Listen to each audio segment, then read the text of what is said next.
왜 러시아는 세계 각국의 경제 제재와 비난을 받으면서까지 우크라이나를 상대로 전쟁을 일으켰는지 그 원인에 대해서 알아보고 과연 미국은 어떤 선택을 하고 있는지 살펴보겠습니다.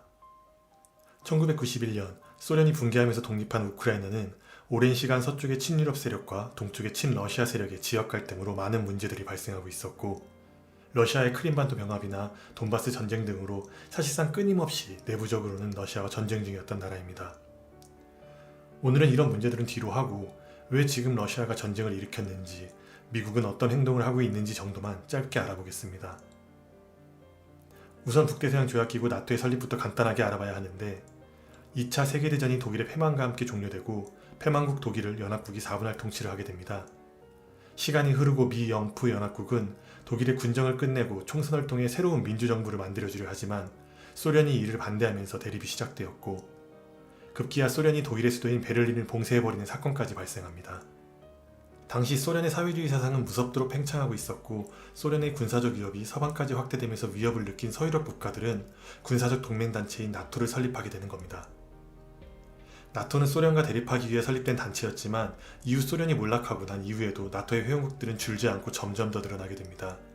여기서 문제가 생기는데, 러시아는 미국과 나토가 독일 통일 과정에서 나토를 더 이상 동쪽으로 확장하지 않겠다라고 약속했다 주장하지만 미국과 나토는 그런 적이 없다라고 말합니다.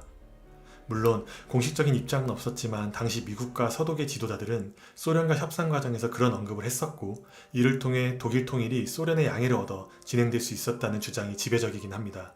아무튼 러시아 입장에서는 나토의 회원국들이 늘어나는 것이 굉장히 불편하긴 했지만 전쟁을 일으킬 명분은 없었습니다.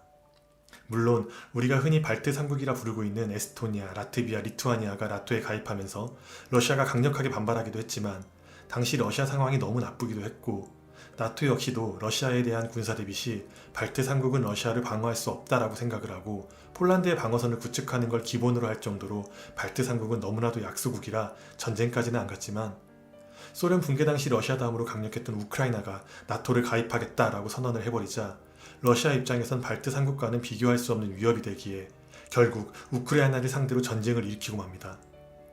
러시아가 전쟁을 일으킨 원인에 대해 대충 알았고 이렇게 끝내고 싶지만 앞으로 조금 더 생각해볼 문제가 있습니다. 우선 미국은 앞으로 어떻게 행동할까? 일단 조 바이든 미 대통령은 우크라이나 파병을 꺼리고 있으며, 이는 미국 러시아 핵 보유국 간 충돌은 제3차 세계대전이 현실화되기 때문이라는 게 그 이유입니다.